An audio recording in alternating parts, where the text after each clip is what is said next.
கேரளால ஒரு சின்ன ஊர்ல ஆரம்பிச்ச ஒரு நகைக்கடை இன்னைக்கு உலகம் முழுக்க 160 ஷோரூம்களோட ஒரு பெரிய பிராண்டா நிக்குதுன்னா அது அது எப்படி சாத்தியமாச்சு? வெறும் தங்கத்தை மட்டும் வித்து இவ்ளோ பெரிய ஒரு சாம்ராஜ்யத்தை உருவாக்க முடியுமா? அந்த ரகசியத்தை தான் நாம இன்னைக்கு உடைச்சு பார்க்க போறோம். ஆமா, நீங்க எங்களுக்கு அனுப்பி வச்ச ஆதாரம் ஜாய் ஆலுகாஸோட சுயசரிதை, அதாவது ஸ்ப்ரெட்டிங் ஜாய் புத்தகத்தை பற்றியது. தாமஸ் காரியா மற்றும் நிதி ஜெயினோட சேர்ந்து அவர் எழுதின இந்த புத்தகம் அவரோட வெற்றிக்கு பின்னாடி இருக்கிற சுவாரஸ்யமான, அதே சமயம் ரொம்ப ஆழமான பிசினஸ் உத்திகளை பத்தி பேசுது. இன்னைக்கு நாம இந்த புத்தகத்தோட ஆணி வேர் வரைக்கும் போய் அதுல இருக்கிற சூப்பரான பாடங்களை நோண்டி எடுக்க போறோம். கரெக்ட். இத நாம வெறும் ஒருத்தரோட வாழ்க்கை கதையா பார்க்க போறதில்ல, ஒரு சின்ன ஐடியாவை எப்படி ஒரு உலகளாவிய பிராண்டா மாத்துறதுங்கிறதுக்கான ஒரு ப்ளூ பிரிண்ட் மாதிரி இது. இதுல இருந்து கிடைக்கிற பாடங்களை நகை கடைக்கு மட்டும் இல்ல, உண்மையா சொல்ல போனா எந்த ஒரு பிசினஸ்க்கும் பயன்படுத்த முடியும். வாங்க ஆரம்பிக்கலாம். சரி, முதல்ல எனக்கு தோன்ற கேள்வி இதுதான். 1987ல ஜாய் ஆலுகாஸ் துபாயில முதல் கடையை திறக்கிறாரு. அப்ப அங்க ஏற்கனவே நூத்துக்கணக்கான நகை கடைகள் இருந்திருக்குமே. புதுசா வர்ற இவரை மக்கள் ஏன் நம்பணும்? எதுக்காக அவரோட கடைக்கு வரணும்? இந்த முதல் தடையை அவர் எப்படி தாண்டினார்? ரொம்ப ரொம்ப முக்கியமான கேள்வி இது. அவரோட முதல் அடியே ரொம்ப புத்திசாலித்தனமா இருந்துச்சு. அவர் உலகத்துல வேற எந்த நாட்டையும் தேர்ந்தெடுக்காம குறிப்பா வளைகுடா நாடுகளுக்கு போனாரு. வளைகுடா நாடுகளுக்கா? ஆமா, ஏன்னா அங்கதான் இந்தியர்கள், குறிப்பா தென்னிந்தியர்கள் லட்சக்கணக்குல இருந்தாங்க. இத நாம வேற இருக்கிற இடத்துல தண்ணி ஊத்துறதுன்னு சொல்லலாம். வேற இருக்கிற இடத்துல தண்ணி ஊத்துறாவா? கொஞ்சம் விளக்குங்களேன். சிம்பிள். புதுசா ஒரு செடிய எங்கேயோ ஒரு மண்ணுல நடுறத விட ஏற்கனவே அதோட வேர்கள் நல்லா பரவி இருக்கிற இடத்துல, அதாவது வளைகுடா நாடுகள்ல இருந்த இந்தியர்கள் மத்தியில தான் கடையா ஆரம்பிச்சாரு. அங்க அவருக்கு புதுசா தங்கத்தோட அருமையோ நகை வாங்குறதோட முக்கியத்துவத்தையும் சொல்லி கொடுக்க வேண்டிய அவசியமே இல்ல. ஓ, புரியுது புரியுது. அந்த கலாச்சாரம், அந்த பழக்கம், அந்த நம்பிக்கை எல்லாமே ஏற்கனவே அங்க இருந்துச்சு. அவரு செய்ய வேண்டியதெல்லாம் உங்களுக்கான கடை இப்ப இங்க வந்துருச்சுன்னு சொல்றது மட்டும்தான். இதுக்கு பேர் தான் புலம்பெயர்ந்தோர் தலைமையிலான விரிவாக்கம். ஓகே, இது ஒரு ஸ்மார்ட்டான மார்க்கெட் செலக்ஷன். ஆனா கடைக்குள்ள வந்தவங்களை எப்படி தக்க வச்சுக்கிட்டாரு? வெறும் இந்தியர் கடையா இருக்கிறது மட்டும் போதுமா? அங்கதான் அவரோட அடுத்த மேஜிக் வேலை செஞ்சது. அவரு வெறும் நகைய விக்கல, ஒரு பிரம்மாண்டமான அனுபவத்தை வித்தாரு. அனுபவத்தையா? ஆமா, புத்தகத்துல சொல்ற மாதிரி அவரோட கடைகள் சின்னதா இல்லாம பெரிய ஆடம்பரமான முதன்மை கடைகளா இருந்துச்சு. யோசிச்சு பாருங்க. நீங்க கடைக்குள்ள நுழையும் போதே கண்ண பறிக்கிற வழக்குகள், பழப்பழக்கிற தர, விசாலமான இடம், யூனிஃபார்ம் போட்ட ஊழியர்களோட ஒரு அன்பான வரவேற்பு. சரி, இது வாடிக்கையாளருக்கு என்ன சொல்லுதுன்னா, நீங்க ஒரு சாதாரண கடைக்கு வரல, ஒரு தரமான நம்பிக்கையான இடத்துக்கு வந்திருக்கீங்கன்னு சொல்லுது. ஆனா இந்த அனுபவத்தை உருவாக்குறது சரி. தங்க மாதிரி ஒரு விஷயத்துல அனுபவத்தை விட நம்பிக்கை தானே முக்கியம். 1 கிராம்ல சின்னதா ஏமாத்தினா கூட கண்டுபிடிக்கிறது கஷ்டம். கரெக்ட். வெறும் வெளித்தோற்றத்தை வச்சு எப்படி நம்புறது? எங்களை நம்புங்கன்னு வாயில சொன்னா போதுமா? அருமையான கேள்வி. இங்கதான் ஜாய் ஆலுகாஸ் ஒரு புரட்சியே செஞ்சாரு. அவர் நம்பிக்கைய ஒரு கொள்கையா மட்டும் பார்க்கல, ஒரு சிஸ்டமா உருவாக்கினாரு. அத பொறியியல் செய்யப்பட்ட நம்பிக்கைன்னு சொல்லலாம். பொறியியல் செய்யப்பட்ட நம்பிக்கையா? ஆமா, முதல் முறையா 916 ஹால்மார்க் நகைகளை வெளிப்படையா அறிமுகப்படுத்தினாரு. ஒவ்வொரு நகைக்கும் தரச்சான்றிதழ் கொடுத்தாரு. எல்லாத்துக்கும் மேல விலைய நிர்ணயம் செஞ்சு பார்கோடு போட்டுட்டாரு. ஓ, பார்கோடா? ஆமா, அந்த காலத்துல பல கடைகள்ல பேரம் பேசிதான் விலை வைப்பாங்க. ஆனா இங்க யாரு வந்தாலும் ஒரே விலை. இது ஒரு சின்ன விஷயம் மாதிரி தெரியலாம். ஆனா வாடிக்கையாளர் மனசுல இங்க எந்த ஒளிவு மறைவும் இல்ல, இவங்க நேர்மையானவங்கங்கிற எண்ணத்தை ஆழமா விதைச்சது. இது கேட்கவே நல்லா இருக்கு. அப்போ துபாயில ஒரு கடையில இது செஞ்சிட்டார். ஆனா இன்னைக்கு 160 கடைகள் இருக்கு.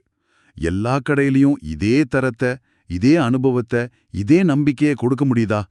ஒரு கடையில நல்லா இருக்கும், இன்னொரு கடையில சுமாராதான் இருக்கும்னு ஆயிடாதா? இந்த சீரான தன்மையை, அதாவது கன்சிஸ்டன்சி எப்படி சாத்தியமாக்குனாங்க? இங்கதான் அவரோட வெற்றியோட மிகப்பெரிய ரகசியமே இருக்கு.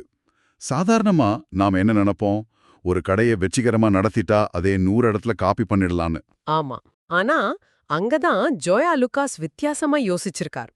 ஒரு தனி நபரோட திறமைய நம்பி ஒரு பிசினஸ வளர்க்க முடியாதுன்னு அவருக்கு தெரிஞ்சிருக்கு. அதனால விரிவாக்கம் பண்றதுக்கு முன்னாடி மெக்டானல்ட்ஸ் மாதிரி ஒரு சிஸ்டம் உருவாக்குனாரு.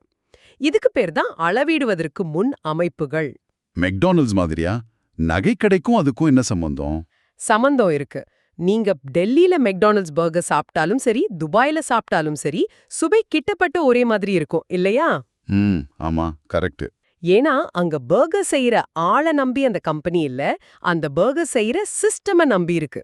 அதே மாதிரி ஜோயா லுகாஸ்ல புதுசா வர்ற ஒரு ஊழியருக்கு கூட வாடிக்கையாளரை எப்படி வரவேற்கணும், நகையை எப்படி எடுத்து காட்டணும், எப்படி பேக் பண்ணணும், பில் எப்படி போடணும்னு எல்லாத்துக்கும் தெளிவான நிலையான செயற்பாட்டு நடைமுறைகள், அதாவது SOPs இருந்துச்சு. ஓஹோ. திறமைசாலிகளை நம்பாம ஒரு திறமையான சிஸ்டத்தை நம்பினதுதான் 100 கடைகளை திறந்த பிறகும் முதல் கடையில கிடைச்ச அதே அனுபவம் எல்லா கடைகளிலையும் கிடைக்க காரணம். சிஸ்டம், அனுபவம், நம்பிக்கை, இதெல்லாம் சரி. ஆனா மக்கள் மனசுல ஜோயா லுகாஸ்ங்கிற பேரை இப்படி இவ்வளவு ஆழமா பதிய வச்சாங்க. அதுக்கு அவங்க கையில் எடுத்த ஆயுதம் தான் தைரியமான பெரிய அளவிலான பிராண்டிங். மத்தவங்க யோசிக்கிறதுக்கு முன்னாடியே அந்தந்த பகுதிகளில் இருந்த பெரிய சினிமா நட்சத்திரங்களை வச்சு விளம்பரம் செஞ்சாங்க. Celebrity endorsement. ஆமா, ஒரு மாலுக்கு போனீங்கன்னா மிக முக்கியமான இடத்துல அவங்க கடை இருக்கும். ஒரு ஊருக்குள்ள நுழையும் போதே பெரிய பெரிய விளம்பர பலகைகள் கண்ணுல படும். ஆனா இதுல ஒரு ஆபத்து இருக்கு இல்லையா? பெரிய நடிகர்களை வச்சு விளம்பரம் பண்றதுக்கு கோடிக்கணக்கில் செலவாகும். ஒருவேளை அந்த விளம்பரம் சரியா போகலைனா மொத்த முதலீடும் வீணாயிடுமே. நிச்சயமா. சின்னதா ஆரம்பிக்கிற ஒரு பிசினஸ் எப்படி இவ்வளவு பெரிய ரிஸ்க் எடுக்க முடியும்? நல்ல பாயிண்ட். ஆனா இது அவங்க செலவா பார்க்கல, முதலீடா பார்த்தாங்க. ஒரு பெரிய நடிகர் உங்க பிராண்டுக்கு விளம்பரம் செய்யும்போது அது 2 விஷயத்த சொல்லுது. என்னது? ஒன்னு, எங்கிட்ட இவ்ளோ செலவு செய்யற அளவுக்கு பணம் இருக்கு, நாங்க ஒரு நிலையான கம்பெனி. 2வது, அந்த நடிகரோட நம்பகத்தன்மை உங்க பிராண்டுக்கு வந்து சேருது. ஆமா. மக்கள் மனசுல ஓ இவ்ளோ பெரிய நடிகர் சொல்றாருன்னா இது ஒரு நம்பிக்கையான பிராண்டா தான் இருக்கும்னு ஒரு எண்ணம் உருவாகுது. அந்த நம்பிக்கைய உருவாக்குறதுக்காக அவங்க எடுத்த ரிஸ்க் தான் அது. ஆக மொத்தம் இந்த புத்தகம் ஜோயா லுகாஸோட கதையை மட்டும் சொல்லல, ஒரு பிராண்டை எப்படி படிப்படியா கட்டுறதுங்கிற முழு செயல்முறையும் விளக்குது. நிச்சயமா. இதுல எனக்கு ரொம்ப பிடிச்ச விஷயம் என்னன்னா, இது வெறும் தத்துவங்களை பத்தி பேசல, நடைமுறையில என்ன செஞ்சாங்கன்னு உதாரணங்களோட சொல்லுது. ஒரு உதாரணம் சொல்லுங்களேன். புத்தகத்துல ஒரு அருமையான சம்பவம் சொல்லியிருக்காரு. ஒரு வாடிக்கையாளர் ஒரு பழைய நகைய மாத்த வந்தப்போ அதோட மதிப்பு கணக்கிடுறதுல ஒரு சின்ன குழப்பம். அங்க இருந்த மேனேஜர் கம்பெனி பாலிசியெல்லாம் பார்க்காம உங்களுக்கு எது சரின்னு படுதோ அந்த மதிப்பையே எடுத்துக்கலாம் மேடம்னு சொல்லிட்டாரு. அட, அந்த ஒரு சின்ன செயல் அந்த வாடிக்கையாளரை ஆயுசுக்கும் ஜோயா லுகாஸ் வாடிக்கையாளரா மாத்திடுச்சு.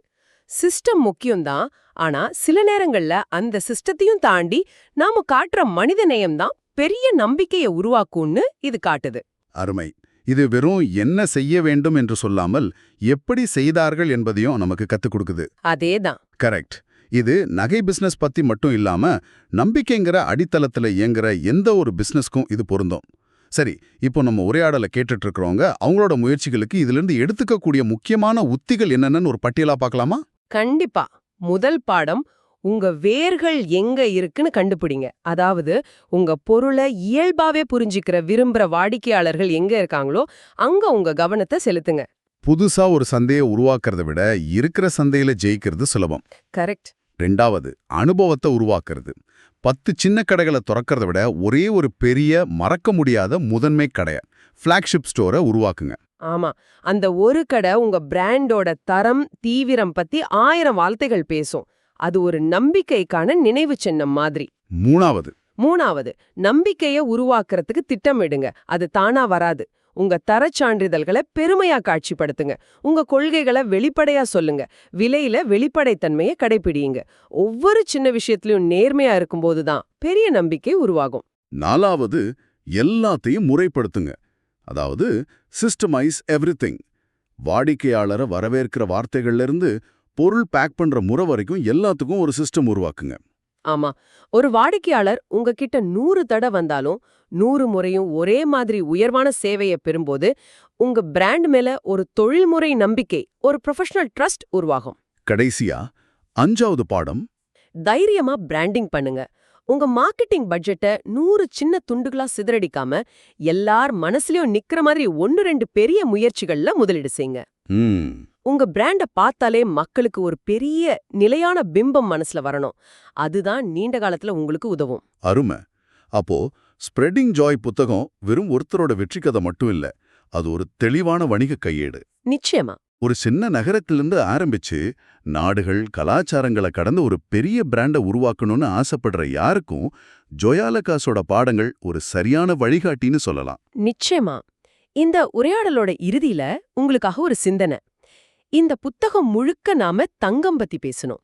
தங்கம்ங்கிறது தொட்டு பார்க்கக்கூடிய, கண்ணால பார்க்கக்கூடிய ஒரு பொருள். ஆமா, அதனால அதுக்கு தரச்சான்றிதழ் கொடுக்கலாம், ஹால்மார்க் போடலாம், நம்பிக்கைய நிரூபிக்கலாம். ஆனா ஒருவேளை உங்க தயாரிப்பு தங்கம் மாதிரி தொட்டு உணரக்கூடியதா இல்லாம ஒரு சாஃப்ட்வேர் மாதிரி, ஒரு ஆலோசனை மாதிரி, கண்ணுக்கு தெரியாத ஒரு சேவையா இருந்தா அதுக்கு எப்படி வாடிக்கையாளர் நம்பிக்கையா கட்டுவீங்க? நல்ல கேள்வி. அந்த அருவமான தயாரிப்புக்கு ஜோயா லுகாஸ் உருவாக்குன மாதிரி சீரான பிரம்மாண்டமான அனுபவத்தை எப்படி உருவாக்குவீங்க? யோசிச்சு பாருங்க.